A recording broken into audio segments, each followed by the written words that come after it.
Yeah, it sure is. When I None of tell my... people, Hi, sweetheart. when I tell people what, No, yeah, they don't believe us. husband's house tonight, and they said, "What you want to come to?"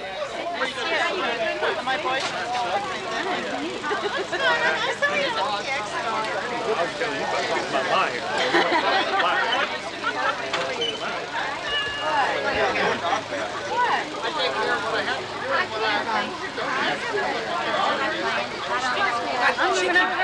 She keeps pushing us aside. You know, she keeps pushing us aside. We're going to be over the rail pretty soon. Are we in? Are you getting our picture? Well, at least we're not being pushed aside. We're not. Hi. Hi. This is us. We're here.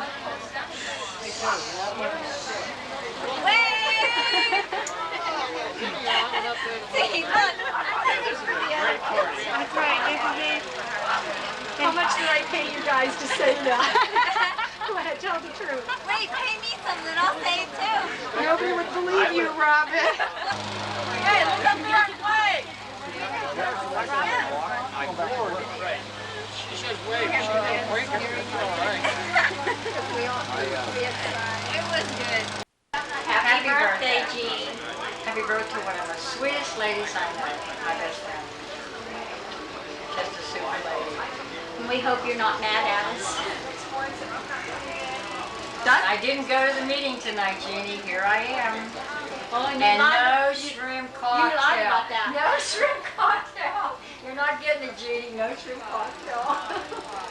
Had to come here and work as usual, cutting buns. Had to get my coffee. Yeah. Hurry up. Hurry up.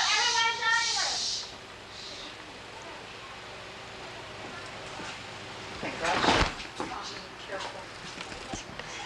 Oh God, is it hot? And we decorated in here. And wait till you see this room.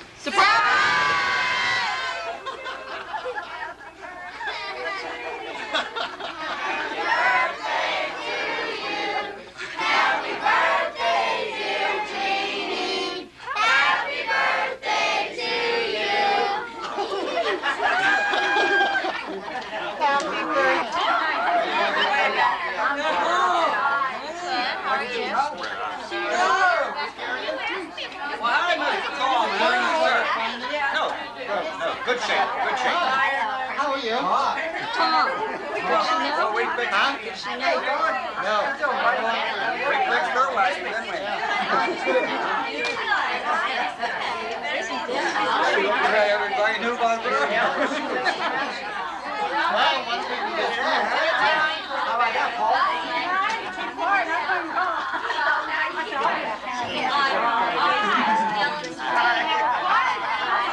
We fixed you.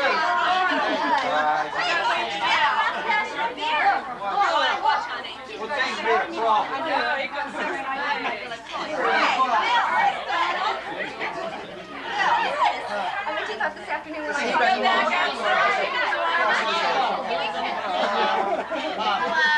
You. Why don't you come over here and let everybody go over to you, and that's where we can do most of the movement.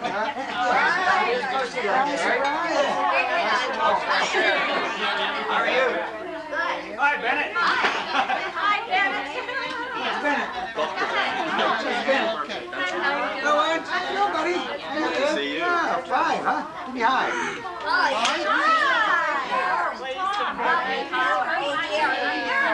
Surprise, huh?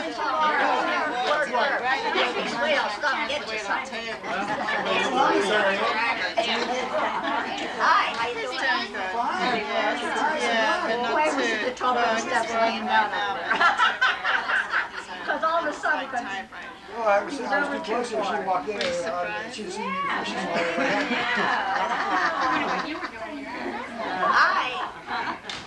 No, I'm going to give her a raise. Yeah, cuz. we can keep a secret. Hi. Bye. Hi. Nice to see you. Robert. Everyone can adjourn outside again at the diner. We're in here. I'm going to put her out, but I said I was going to say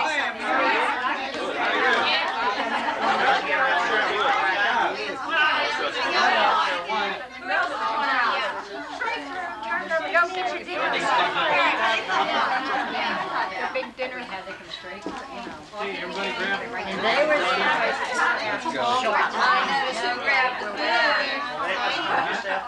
They all pulled in and we all took off. They were on the road. I called him, I didn't know they didn't get to eat. Brought everything in now. Traffic was bad, yeah. That's all right. Okay, Bob, lead the way outside. Well, I got rid of They that. want the ice bucket, lead the way. I'm Sky Camp 11. You're doing. Want some glasses? Happy birthday. Yeah. Lifting weights. You're right behind me. You want to talk?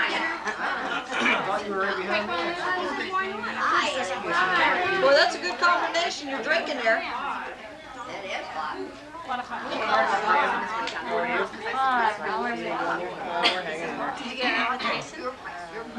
didn't you send it back yet? Why didn't you send it back yet? You didn't get cards to send back. Are we supposed to send She them didn't back? think anything of it, did she? Because they weren't coming to dinner. Don't try to get in without You sending come it in back. there. She didn't question because they weren't coming to dinner.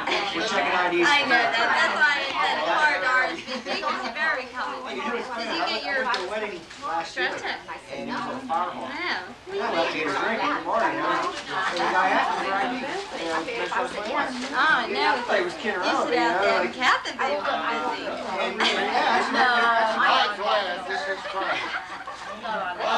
You think she knew a surprise? See you again. Yeah, wait till the wedding. Her mouth. Her mouth. Oh, how nice. Oh. The Fruit Loops. Oh, come on, Mary Jane. I'm not that bad. We're all there. I didn't come outside. What do you want? He may have other motives. That's the one that's leaning over. That's really what I'm going to give me a EA list.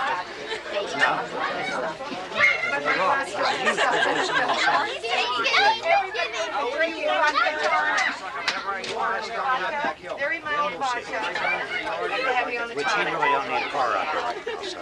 Caffeine-free Pepsi. Trees were actually sucking up all the water. A little bit more. For 35. Put that one over the house. Well, you didn't say. In the dust and cobwebs of addicts to document these events which you are going to see here this evening.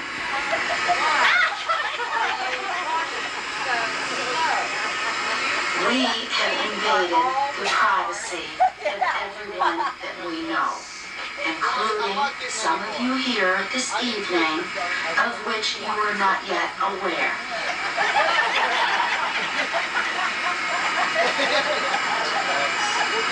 What we could not verify, we made up. Some of the events in Mom's life which were not quite so humorous, we changed to make them funny.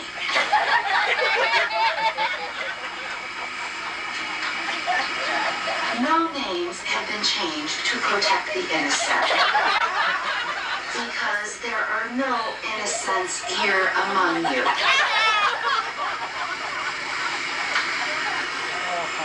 For those of you whom we have portrayed in what you are about to see,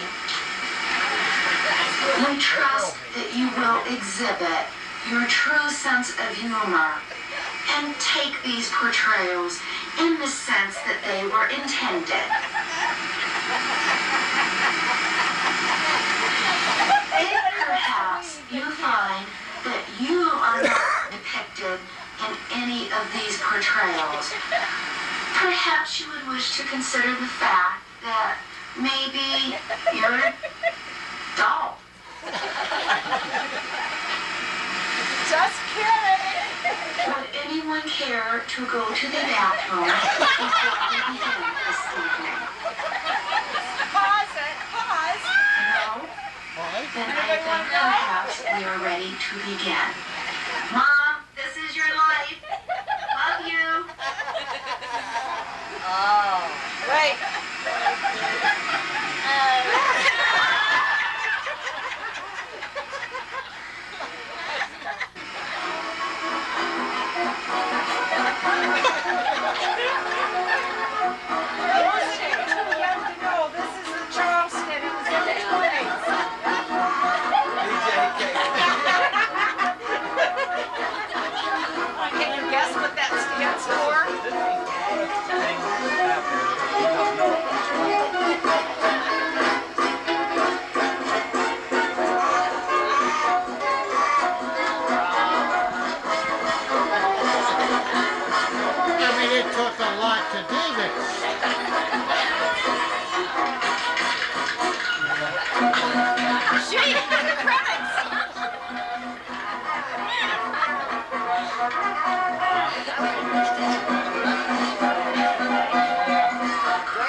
Roasted,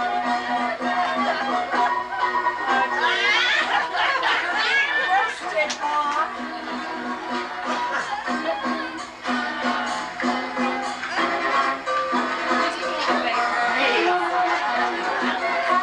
Run in, start the music, run back. There's your roast. There's your roast, Mom.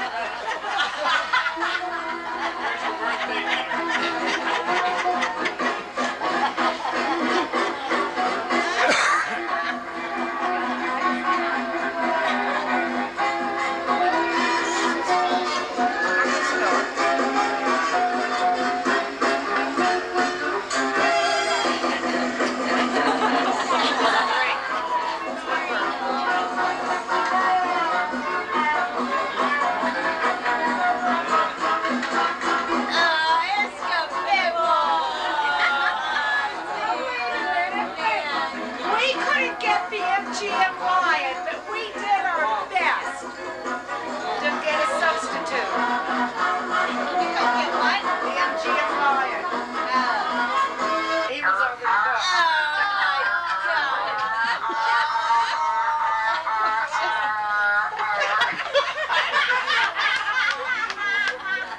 Listen, Bibble, one take. She said on the score. You have to listen closely.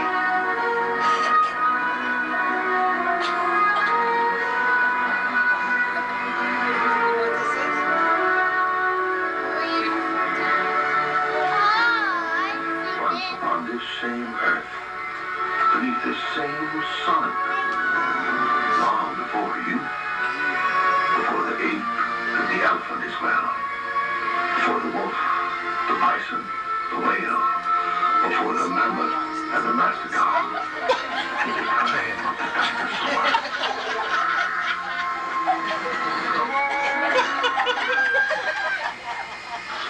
Mom was the youngest of 4 girls, born to, there she is, Jean Harvey, that's Grandma. Grandma used to be a registered nurse. One of her specialties, and I guess she learned this in nursing school, was that if you were sick, there was a common remedy for almost everything, and that was bouillon cube soup, hot tea, and aspirins and plenty of rest. Don't run around.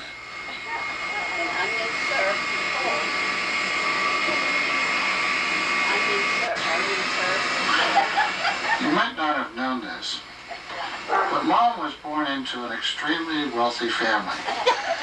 And we found a picture of the estate that they used to live on. There it is. This is down in Chesapeake Bay, Maryland.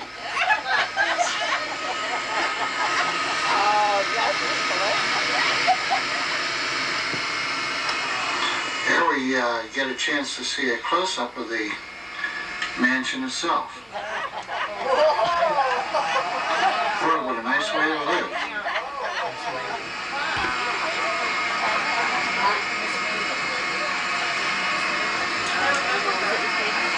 That's the backyard. And this is the front part of the estate where I believe they used to have their afternoon teas. Boy, how nice that is. And then we find a picture of, let's just show you. It's a picture of how they used to dress on for those afternoon teas. Rather elegant, what you say? Don't you remember those days now? And then all of a sudden the Depression hit, and everything was lost.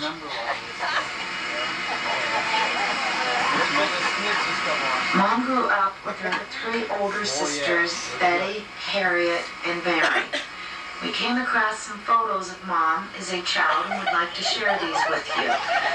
In this photo, if you look closely, sitting on the front step, pigeon-toed, that's our Mom. That's you. That's you. In this picture, in the front center, that's Mom with the hat. Oh, you look good. photograph, that's Mom on the right with the odd-looking collar on her dress. First time round, I said they want no wonder Gene, I didn't wear dresses. We'll change it. This is a picture of some of the family. Look in the center row. That's Mom sitting on Aunt Betty's shoulders. Aunt Betty, is that you? No, that's me in the shirt. Well, that's close enough. Here's Mom again, bringing out the Monday morning laundry. That's Mom in the center with the halter top on. I believe that's Grandma on the right-hand side, too. Could be. On this photograph, look on the left, that's Mom. On the right is Aunt Mary. And apparently they are out for a Sunday afternoon bicycle ride. I wonder who they stole the bikes from.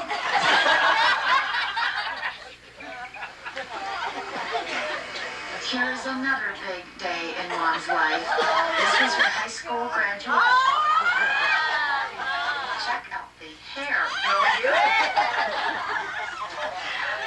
Even as a child, Mom was always honest, moral, and virtuous.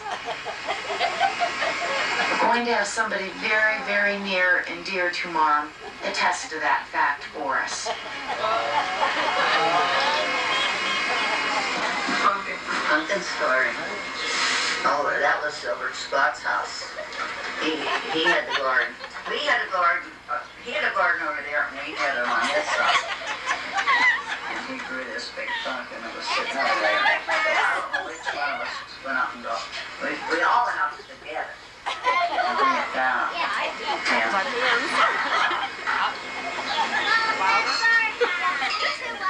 That's how we picked it off the thing. We got it off the barn, brought it down, and gave it to Mom. But we totally found it. And she sold it as a pig. You're honest, Mom. And then another time, the peaches was another thing that we did. Those little peaches. That was in a little wagon. We kept watching this one tree and watching the one tree. And as we watched this tree, the peaches got bigger and bigger and bigger. And they got really pretty red on them, you know. So we kept looking at them. And then that one night, they got really nice. So we just took the little wagon and we loaded up the wagon with the peaches.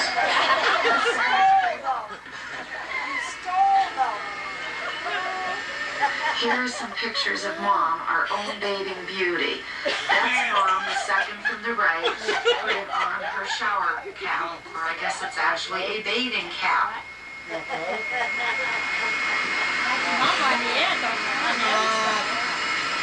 And here's one of Mom about to lose her bathing suit top.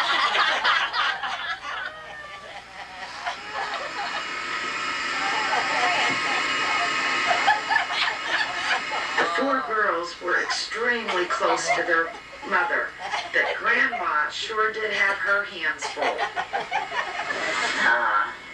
We was getting company, and of course, Mom wanted everything all just cleaned up, and she said make sure the kitchen was cleaned up, and she wanted the certain curtains up, she wanted them up, so we put them up, and after we had the kitchen all cleaned up, and Betty decided we'd treat ourselves.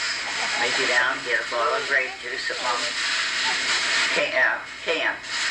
And so she sent one of us down. I don't know who went down. I don't know if Janie who went down or myself went down. But anyhow, somebody went down, got the grape juice, brought it up, and we went to open it. And just as we opened it, went shh up on the bird. And on the what? On the bird. On the bird. The curtains was all purple. The ceiling was all purple. The walls. We had to really clean that up. And Mom came in and she says, "That isn't what the curtains I told you to put up." And she said, "And what happened to the bird?" Well, it was all purple, and it was like that for a couple of weeks.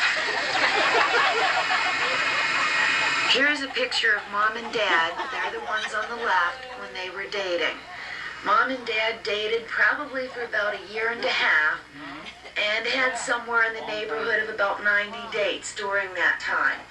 Out of those 90 dates, Louise ran out of gas approximately 84.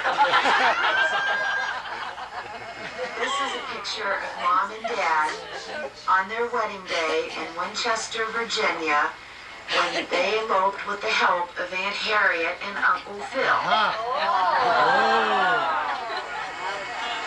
This is a picture of the cottage, the infamous cabin number 3, where Mom and Dad spent their honeymoon. It was a lively honeymoon, and they wore out cabin number 3 over the weekend. They had to move into cabin number 2. And that's Mom coming out of the cabin carrying a slop jar. For those of you not familiar with the slop jar, it is otherwise known as a peapot.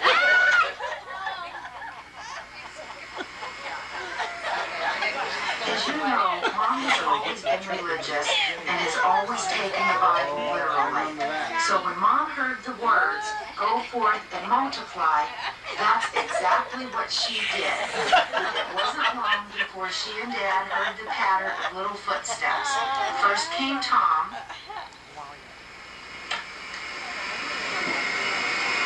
and then 2 years later, along came Bob.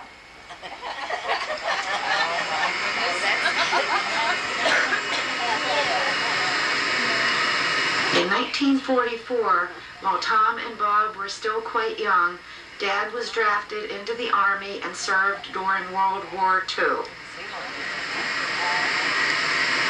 In this picture, we see some charming young men.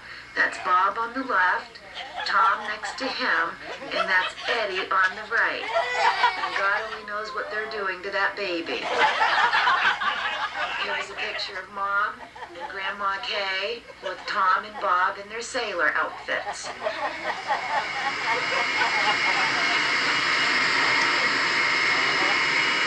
And there's the dynamic duo again.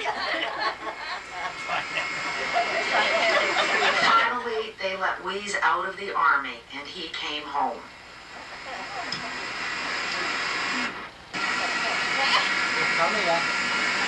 Well, one of the things that I think about over the years, well, pretty much we had a normal childhood, except for some really unusual things that happened that became very, very memorable. One of the things that comes to mind is, and different people have talked about it from time to time, is the New York trip. What a real, I guess the word used would be real riot. And, well, as the story goes, Grandma Harvey was going up to New York City to the airport, and she was catching a flight over to Scotland. Every few years she would go over there. And we were taking her up to New York. Well, when I say we were taking her up to New York, it ended up that there was about 11 people. And Uncle Fred was going to drive. And at the time he had a real old Packard. It was probably the Packard of all Packards. It was the big model. But if it was listed in the brochure as how many passengers, it would probably end up to be a 6-passenger car. But as the thing goes, there was a total of about 11 of us, and it was Aunt Betty, Uncle Fred, Chucky, Eddie, that's 4, Bob, myself, Mom, Grandma, Aunt Harriet, Phyllis, that's 10. And I think there was I'm pretty sure there was another one. But as the story goes, well, Uncle Fred, in order to seat everybody, Uncle Fred had made this bench, and it was just a piece of wood that went straight across like this. It was probably about that wide. and then it had two legs on the end. Well, what he did was he slid this into the back seat of the car and up against the back of the front seat. And that's where all the kids were, like, I guess you'd call them ducks in the water or whatever, but we all sat along there looking towards the back of the car, and then the grown-ups sat in the back seat and of course the front seat. Well, we all headed to New York City, and at some point along the way we had to stop for gas. And we pulled into this gas station, and well, of course, as you always do on long trips, everybody had to go to the bathroom, so while Uncle Fred was pulled at the pumps, the gas attendant came out, and he said, Uncle Fred said, fill it up, and at that time, everybody started getting out of the car and heading for the restroom. I can, you know, it's something that so vividly sticks in your mind. I can just picture the whole thing happening just now as everybody's piling out of the car. It's so vivid.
Gassed up the car, and everybody having piled back into the car again.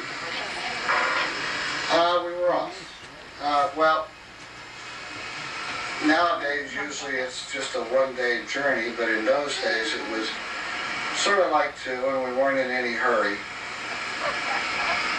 So we stopped along the way and stayed overnight. And the place we stayed at was, well, I guess the best term that you could use would be a sleazy bar with a few rooms above it that they used as a hotel. Anyway, we went in, somebody registered, we went in, and of course the kids were tired, so Grandma agreed to watch the kids and get them ready for bed and tuck them in and say goodnight. And of course, have them go to sleep. Now the grown-ups, as grown-ups will do, we're going to go downstairs and have some fun.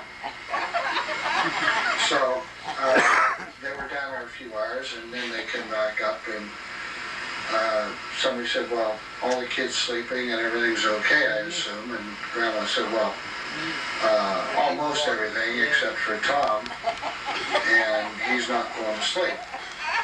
And they asked why, and of course, she said, well, you better ask him.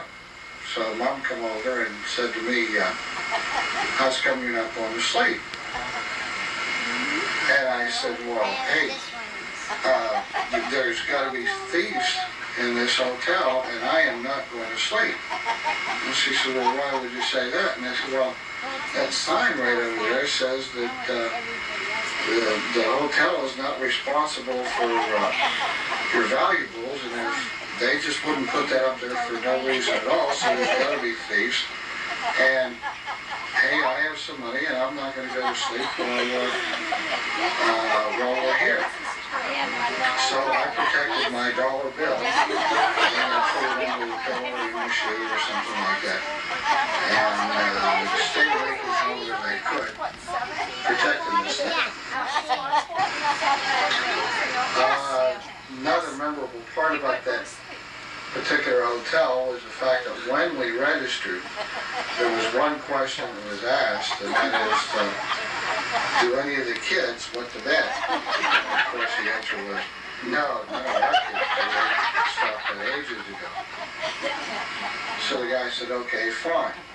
Well, we had to leave in a hurry the next morning. A real hurry. That was before the manager of the hotel got up. Well, it seemed like two of the kids, I don't recall which two, but two of the kids went to bed and we wanted to get out of there before the guy could Some things have been changed to protect the innocent. Wet mattresses. There was another part to this whole thing, and this was probably on the way back from New York, and that was, well, it stemmed from Uncle Fred knowing a fellow while he was in the service, and the guy, when I guess they were departing or, seeing each other for the last time, and the guy says, hey, look, I live in so-and-so, and if you're ever in the area, stop in. Don't go by without stopping in. Well, we stopped in all right, with 11 people at 2 o'clock in the morning. We stopped in, and I would imagine the guy didn't say or hasn't said to anybody since, stop in when you're in the area.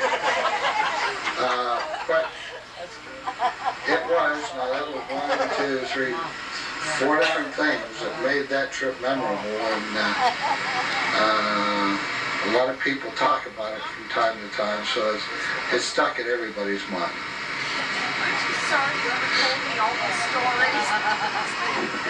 It's just the ammunition for this tape bar. Down there to Maryland, we were on the beach all the time down there, and then a hurricane come up the coast, So we're all excited about it, raining cats and dogs, and wind blowing, and I went out onto the porch, and it was a duplex, and the other lady was standing out there too. She had her binoculars, she was looking all down, and I said, is it bad? Oh, no, she said, it isn't too bad, she says. I won't leave here, till the water gets up to the porch. And I thought, holy God, I'm going to leave here before the water gets high, But, oh, my goodness, the antennas were blowing off, the old fire trucks were going, and so finally then we had this floor lamp sitting in the living room there, and my gosh, it must have been a short in it because it was spitting all over the floor, So then we decided to eat, and of course, everybody had their food out there, and Chucky, he was just a kid then, and he had these peas. And I'll never forget it because he was sitting there and he was taking one pea and he was cutting it all up in pieces, you know. Louise says to him, eat the damn peas. He said, you don't need to cut them up like that.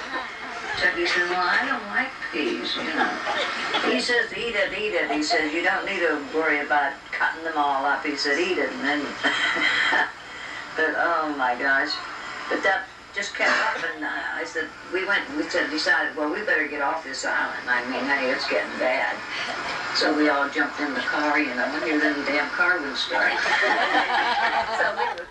So the card game we had, we played 31. We decided to teach Gene and Louise a new game, 31. And we had only played it once before. So we get down there and we told Louise, well, we have a new game. Oh, he was game then to play, you know. So got the cards out and I said, we can play all night for 15 cents. I said, you go around, you get 31, you put a nickel in. If you lose, you know. I said, gosh, 15 cents, we played all night. So we started, and we told them that 31, your jacks, your kings, and your queens, and your aces are the ones that count, you know. Oh, okay. So we get around there, and pretty soon the first nickel's gone, and then the second nickel's gone, and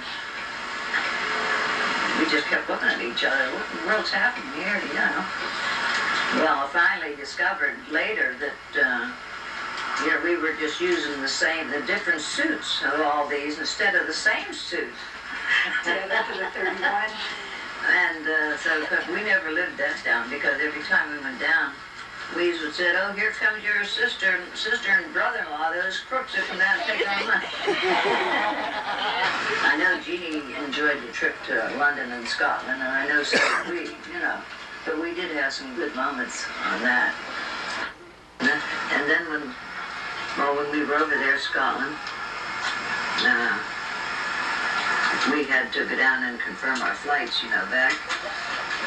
And so we went down, and so Jeannie decided she'd come home with Louise with the two kids so he could help her with them, you know? Because she wasn't going to come back till like a month after we came home. She decided she'd come with Louise. Anyhow, we went down to confirm our reservations. Jeannie made the reservations with her and the two kids with Louise, you know. And we confirmed ours. And the day we went down to board, Jeannie went up and Louise with their tickets, and they stamped them and all, okay, you're checked in, you know. Fred and I goes up with our tickets, and they said, oh, you're not on this flight. I said, what do you mean we're not on this flight? We've been on this flight ever since we left the States.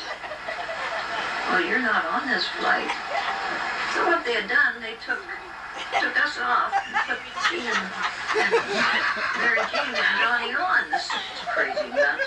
But anyhow, so there we sat, mind you. Fred says, well, we've got to go to work tomorrow. I've got to be home.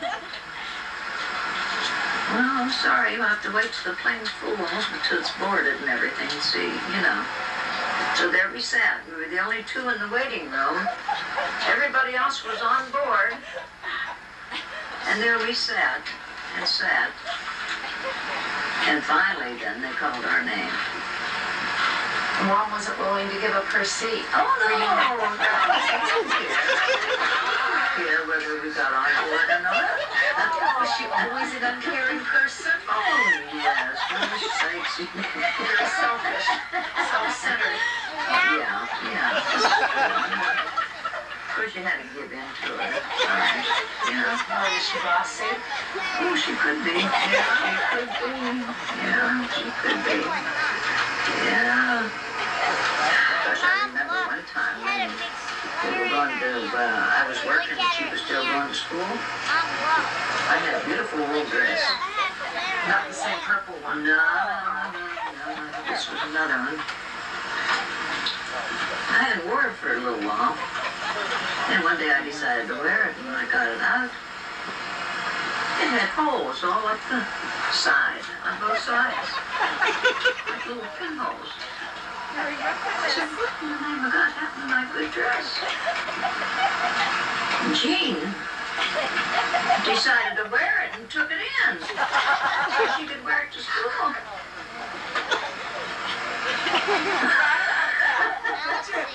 Now you think about it, is that Karen? Is that Karen? No, indeed, I didn't know so either. And she let it happen. Oh, yeah, she took it out, too, thinking I wouldn't know. She wasn't even going to tell you about it. No. So she was sneaky, too. Yeah, sneaky. Sneaky, too. Yeah. Sneaky. Sneaky, too. Yeah. Was she always that way? From the time she was a little girl? Well, she always got her way, you know. Was she spoiled? She was the baby. She always got her way. Did the rest of you do without so that Jeannie could get the things that she wanted? Sure. Oh, my, yeah. She got everything. We got nothing. Goodness, yes. Gosh.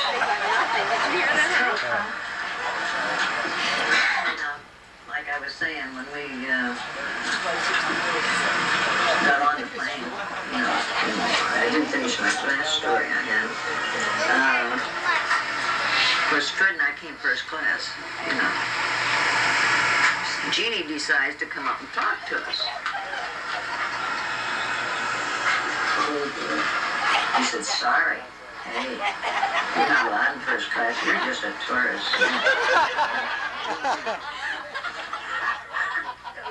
I know that Fred and Wheeze aren't with us in body, but those experiences we had will be cherished the rest of our lives, which is true. And I thank you, Jean, for those times. And I love you very much, sister. In 1955, the Kowalczyk family decided to buy property in Murraysville and to build their own home. This is a view of Mom, actually where the septic tank was put in. View of the house shortly after the family moved in, but prior to any landscaping. 58 was a very busy year for Mom. Not only did they move into their new house, but shortly thereafter Donald was born. You were born. Happy as Mom was with her 3 boys, deep in her heart she had always longed for a little girl. Her prayers were answered in 1959 whenever Mary Jean came into this world. Welcome, Mary Jean. They were so close in age, naturally they were extremely close. They took great pains to always look out for each other in everything they did. One of the, what was it? A big wheel. And I took his off him every time. And they wouldn't get the hint that I wanted one. Fire one for Christmas, Mom. I got one after about a year. Are you serious? Yeah, you know where the sunny room is? That used to be like flat, and there used to be a fence. They used to have a drop. I don't know, maybe about, well, it ranged maybe about 8 inches. It was about 8 inches, and then it went down to like, what, 2.5 feet? Yeah. They could drive off to the big end. Nice kid. I never got in trouble for it. Don't think so. Oh, Mom, you don't know what Jeannie used to do to Donald. What else Terry used to do to Donald? The waffle bats. Like waffle bats? Yeah, waffle bats. They're skinnier than regular, they're plastic. They're real skinny. And when Donald gets real mad, you have to watch because, you know, it really hurts them. We beat each other with the waffle bats. And when he got mad, whoa, I had 2 dogs and my dog. he just ran. There was David Pease and Eddie Pease and Russell and me and Donald. And we used to play army. And we would sneak up on them and shoot our guns at them. That was you. And then when we wouldn't want Donald to go with us, we'd go through the weeds and he'd like freak out on weeds. We'd go through weeds, wouldn't go through woods at all. It was like total panic. So if you didn't want him to follow you, you went through the woods.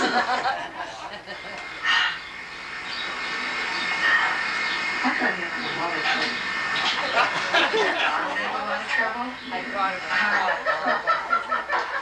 Hey, I'm gonna confess here, and she's gonna hit me.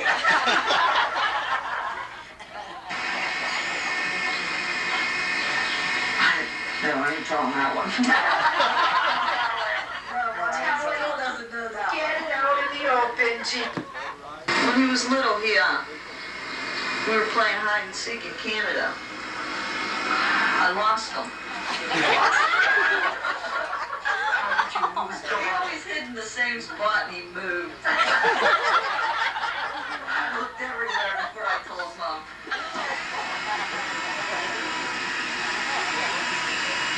Mom has probably spent half of her life in the kitchen preparing meals for family and friends. Mom is an excellent cook, as you are going to see from this series of pictures showing some of the meals served in one day in the Walchek household.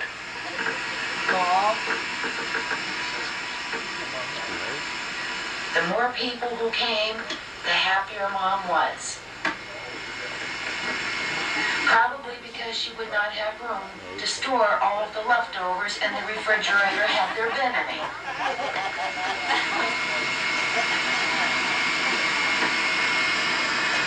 That's up at Betty's there, ain't it? We just throw it in. And yet another meal.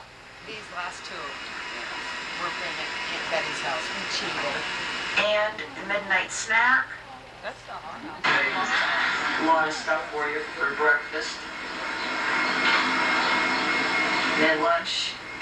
Lunch, it seemed like it came right after breakfast. Then they have a sandwich or something. See, they always had a sandwich in between lunch and dinner. And then dinner, she'd have a big meal. A lot of spaghetti, cabbage rolls. Cabbage rolls. I'd be like, I'm sick of cabbage rolls. Macaroni and cheese. And that was it after dinner. No, then you had snack time. You was allowed snacks.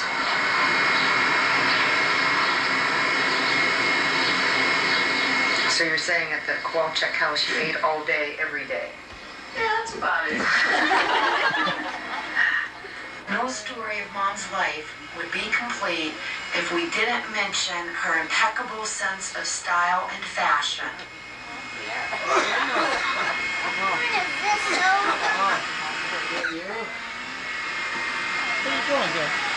Here we see Mom on the right. As you can see, she was always a stickler, making sure that she had the perfect accessories for her outfit. Please notice these socks. Oh, nice. Nice socks. Wow. That's neat. That's down Miss Mabel. This photograph It's on the needs no dock. comment whatsoever.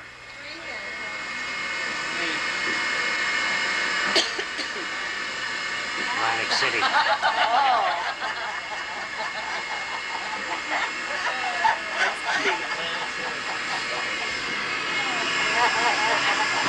Aunt Betty laughed for 15 minutes over this picture. Mom always insisted that her children be the best dressed on the block, as evidenced by this photo of Tom taken in 1943.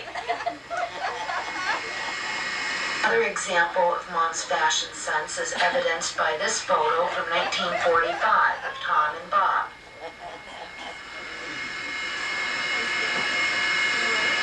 And by this photo of Tom and Bob taken last week.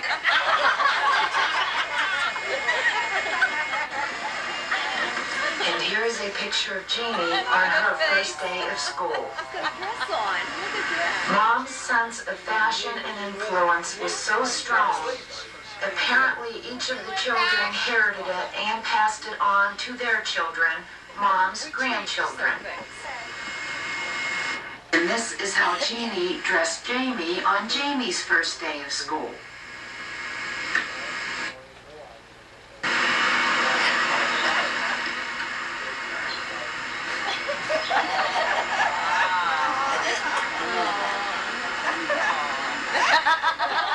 Hi, babes.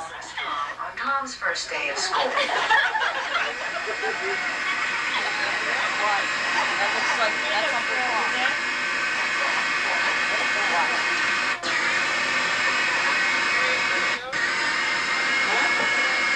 And how Jeannie dressed Jason on Jason's first day of school.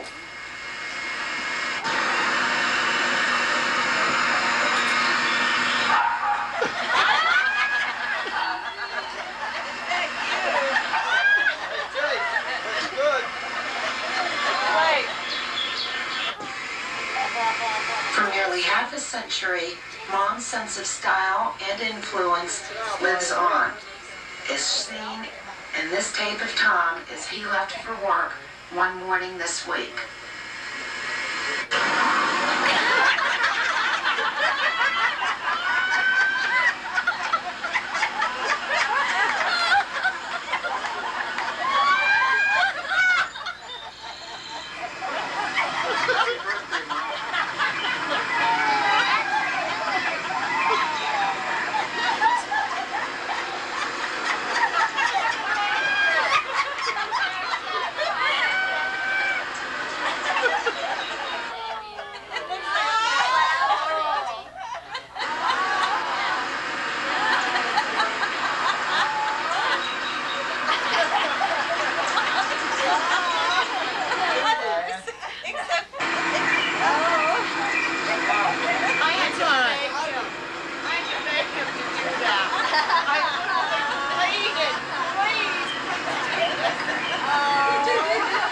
I remember Mom always told us to pick up our clothes, put our toys away. She always told me that my room was a pigsty. Put things away when you're done with them and clean up after ourselves.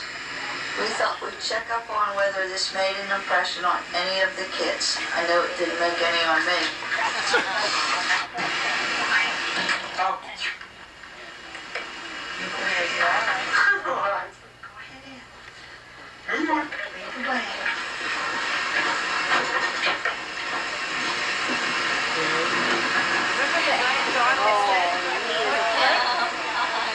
Remember that? The night he told you this was Donnie's room's nice. Nice room, Donnie. What's it show mine? Huh? They'll show mine now. Nice room, Donnie. Wanted to see if Mom practices what she preaches. Downstairs. One night to show you just how neat Mom really is. Here's her attic, her basement, and her dresser drawers.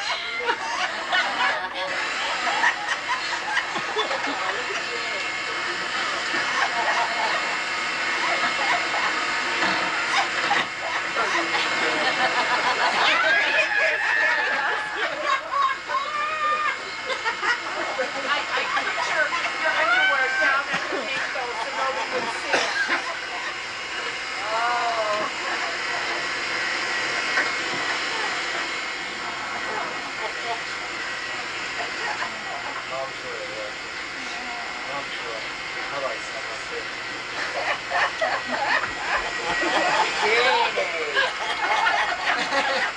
Shame, shame, shame.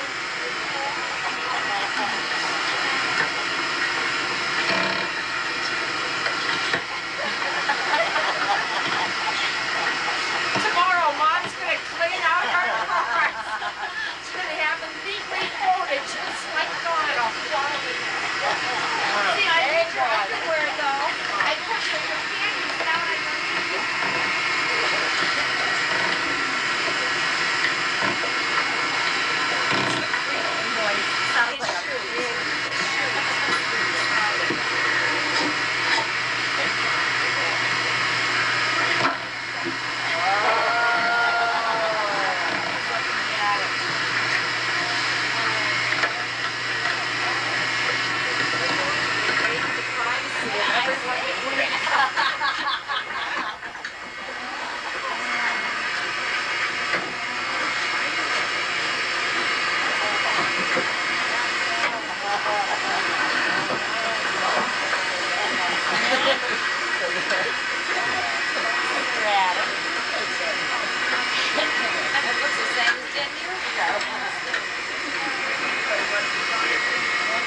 And a garage sale, Jenny. Bob. Bob? Bob. Me and you, Bob. What's me up? Me and Bob. Me and Bob. What, Bob? Yeah, Connie. Home. You're home. Walking up the top flight steps and that's as far as I go.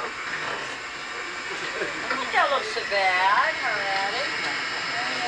Oh, wait till you see the basement, Barb. I've been in the You're basement. right, kid. Don't worry. I've been in the basement.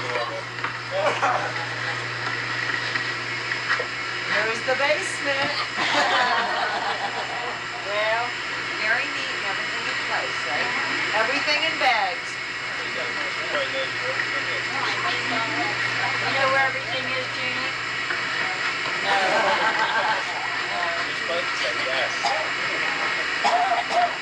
I asked if that jug was iced tea for whenever Jeannie and Ricky went to bed.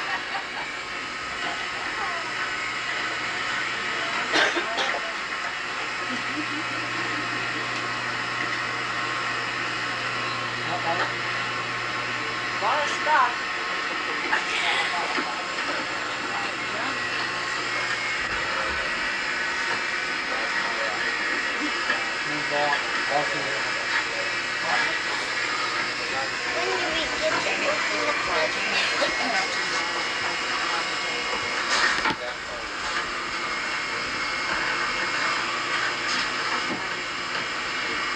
Don't I get to see the end?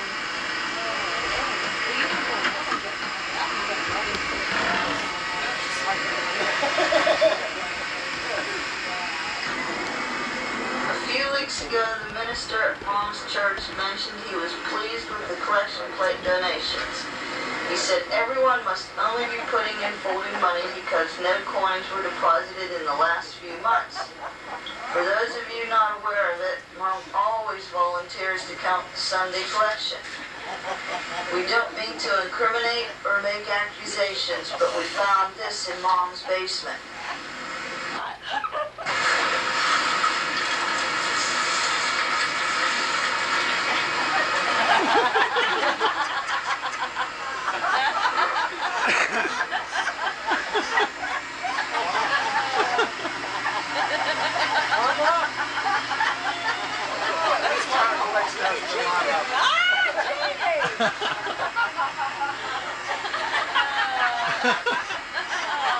Those are the coins my dad saved over the years. Don't panic. That we couldn't resist. That was adorable. At any family gathering over the years, and somebody came along and said, well, let's get a few pictures. Of course, the kids would come running, and other people would start gathering, but then the end result was the same. No, we only want a picture of the four girls. And that started from years and years ago, as evidenced by this picture. Through to this one, and there's Grandma, and of course the four girls.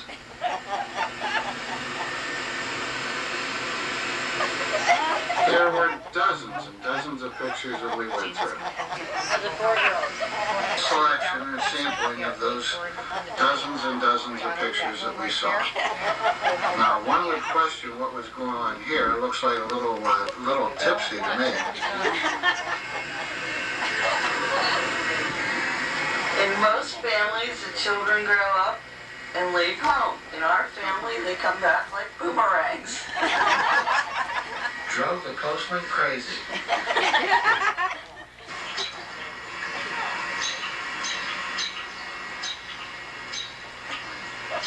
Hi, this is Paps. Hi. Get the mailbox. Of course, your family. Yeah.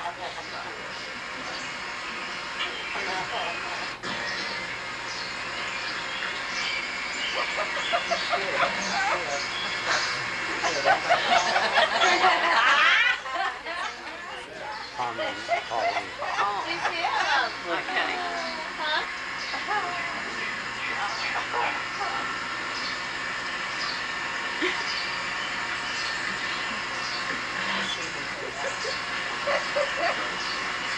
Yeah, Bob. Mom. Yeah.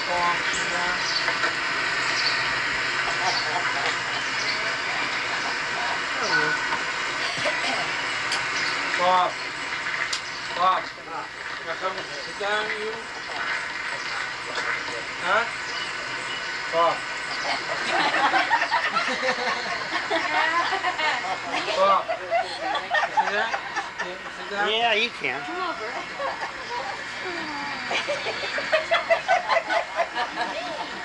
Won't they come back? Sit down, hurry up, hurry up. Hey, hey. Hurry up, Donald. Watch Jace. Let Donald sit. Oh. Wait, knees. Knees.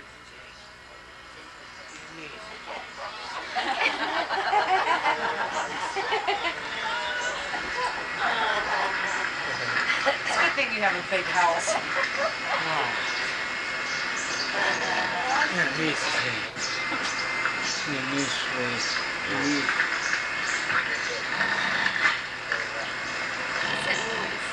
His shoe. His shoe. Yeah, it does. J-M-I.E. Donald. Oh, come here. Okay, never mind. Nothing. Well, I want to get. Why don't you move over that way a little bit Okay. and put your feet this way? Put your feet around Jason. Yeah, because I want to get. No, Donald. Donald, listen to Tom. He's trying Turn to around and point this way so I can get Mom on the camera. turn around. Put your feet up. Yeah, now put your. Yours was impossible in the middle.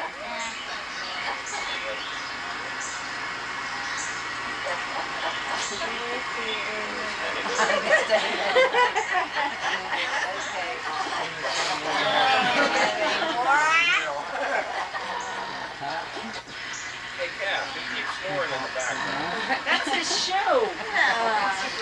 It's the only thing we can figure out.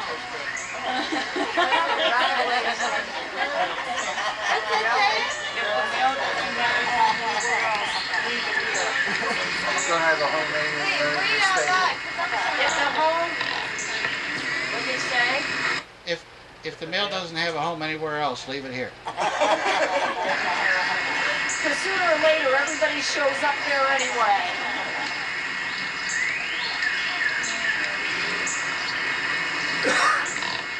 They have the mailbox there. Mom Over the always years. thought it was important to instill a sense of family heritage and history in the family. We think it somehow got lost through the generations, as Bill will tell us. Well, when I first met Chris, she was Polish, which was nice because I have a brother-in-law who's Polish, and we figured we'd have some company for him. So after a few months going on, Chris decided she wasn't going to be Polish anymore. So we called together a family meeting and asked her. Chris decided she wasn't Polish anymore, and she was now Slovak, like the rest of the benches. So we were very happy to find out that she wasn't really Polish. So we get the word a few months later from Grandpa that, yeah, Chris is Polish, and she is Polish now, and I think she will be for the wedding. I'm not real sure where. Mom, this tape only has a few more minutes to run. Tom, Jeannie, and I felt that no tribute to you could possibly be complete without our interpretation of the Mother's Song. Hope you enjoy it. Are you ready? Take that one. For the many times you beat me, oh, as you've grown old and also mean. T is for the tears you made me cry. H is for the hell you put me through. E is for each bad thing that you've done.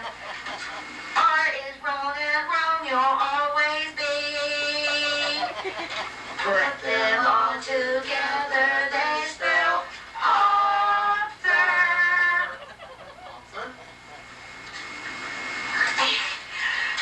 Mother, a word that means the world to me.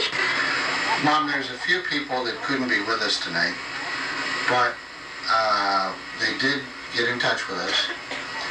And so in lieu of them being here, they have sent along their message to you, and here they are.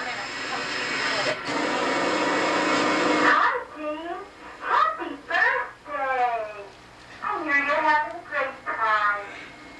Oh, gosh, the good old perfect days. Weren't they something? I can remember always calling across the fence, bobbing Right, there she is. down to play, and all those meals. Oh, were you a good cook? I used to be at your dinner table so often. I loved your chili, your spaghetti, your French fries, your baked beans, and the cooking. Oh my gosh, what cooking wasn't the baking. I'm telling you, I loved your nut rolls, all the cakes, all the goodies you used to make. Sounds like Shelly came to visit to eat. What I appreciated was always the patience. I never heard cross words from you. I always remember just how you took it easy and how kind you were to everybody, and especially to all the children that were always hanging around. And that will always be That's our neighbor. and also how you always had enough for everybody. How you ever got enough popsicles for everybody that came to your door at the last minute, I could never figure out. All of a sudden, you have one popsicle, but then in 5 minutes you had 10 kids there. And how you always came up with enough to divvy up for everybody. Always amazed me. I used to sit up nights thinking about this and appreciating every minute of everything. Aren't we special? You were just like the kindest, nicest person I ever knew, and I'm so happy to be your friend. And happy birthday again, and to Ishinapa. Hi, Grandma. How are you? I wish you a very happy birthday. I wish I could be there. As you know, I'm in Texas, trying to find my new horizon, so to speak. I wish you all the best of luck in the future. I hope everything's doing great for you. I miss everybody very much. I miss you, Grandma. And more happiness and peace in my life. There you are. Happy birthday, and happy to see you today.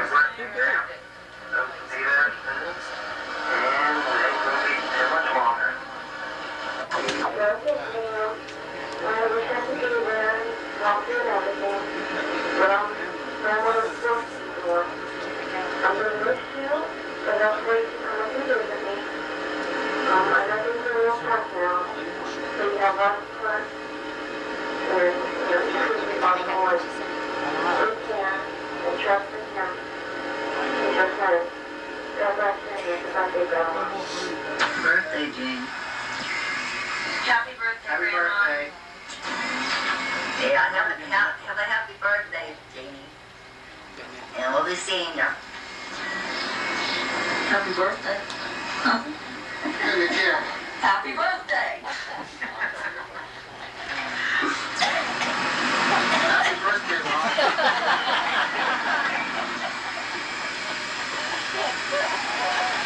At this time, we would like to thank all who helped make this tape possible.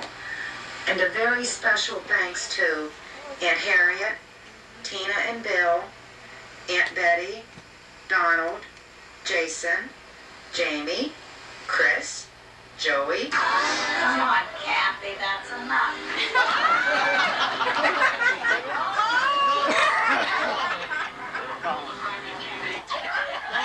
Move. Happy Joy, birthday, you Mom. want to get your mom on the film. Move, please. We're filming mom. Look at Paul. Paul. He's got the camera going, Paul.